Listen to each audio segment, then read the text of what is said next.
E hoje nós vamos conhecer um pouquinho a história do povo hebreu, o povo de Israel. Nós lemos a Sagrada Escritura e não conhecemos, não entendemos como funcionou. Então, de forma cronológica e bem resumida, nós vamos ver como é que foi a vida do povo de Israel. Veja, para nós entendermos como funcionou a história, é preciso que a gente perceba que, primeiro, Israel viveu sobre o regime dos patriarcas, depois das tribos, e depois o regime da monarquia, com reis. Em 1850, Abraão chega a Canaã. Em 1300 a.C., a escravidão do povo no Egito. Em 1250 a.C., os hebreus saem do Egito liderados por Moisés. Em 1200, tomam Jericó. Em 1025 a.C., começa então a era dos juízes. Em 1030, o povo então exige um rei. Queremos um rei. Deus escolhe Saul.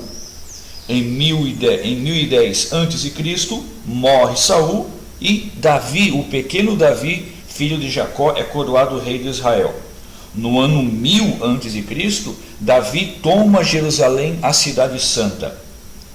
970 a.C., morre Davi e seu filho Salomão é coroado.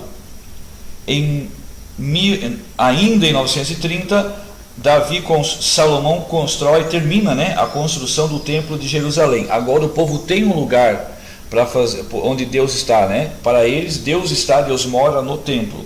Em 931, morre Salomão e acontece então a divisão do reino de Israel. Israel é dividido em dois. A parte do norte é Israel, a capital Samaria.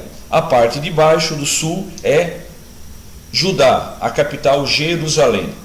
Acontece que em 597, Nabucodonosor, o rei da Babilônia, invade Israel e leva o povo de Israel como escravo para a Babilônia, o que nós chamamos de exílio da Babilônia. 50 anos depois, Ciro, rei da Pérsia, entra em batalha com Nabucodonosor e a Babilônia e permite então que o povo de Israel, aqueles que quiserem voltar, que voltem. Então Israel volta em massa para a sua terra, onde hoje conhecemos como Israel.